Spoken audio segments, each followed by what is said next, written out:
A long, long time ago, in a world not so different from ours, there lived a king. This king ruled over a vast empire, an empire that stretched as far as the sun's rays could touch. His power was absolute.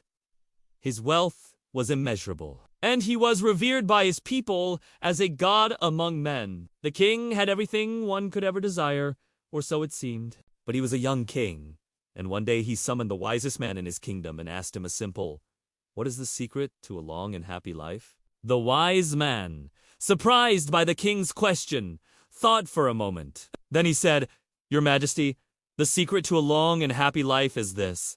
Never be satisfied with what you have. Always be grasping for more." The king, taken aback by the wise man's words, pondered them deeply. He couldn't understand how being unsatisfied could lead to happiness, but he decided to follow the advice nonetheless. He thanked the wise man and sent him away, dismissing him from his court. And the king began to think about all the things he didn't have, all the things he wanted. And as he thought, a terrible thing happened. He started to feel unhappy. Now, you see, the king had everything he needed.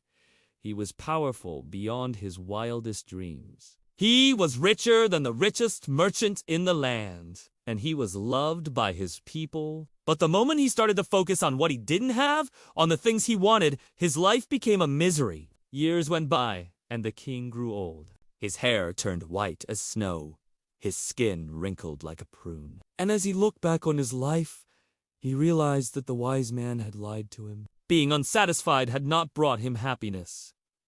In fact, it had made him miserable. He sent for the wise man and confronted him. "You lied to me," he said. "You told me that being unsatisfied would bring me happiness, but it only brought me misery." The wise man, now old and frail, smiled sadly. "My king," he said, "the secret to a long and happy life is not to be unsatisfied, but to be satisfied. It is to appreciate what you have, not to envy what others have. I am sorry that my words caused you so much pain." The king, realizing the truth in the wise man's words, felt a deep sense of peace. He understood that true happiness did not lie in the pursuit of more, but in the appreciation of what he already had. From that day on, he made it a point to live a life of gratitude, and his remaining days were filled with contentment and joy. And that, dear friends, is the wisdom that outlives empires. It is the wisdom of contentment, of appreciating what you have, not in the pursuit of more. For it is not the pursuit that brings happiness, but the appreciation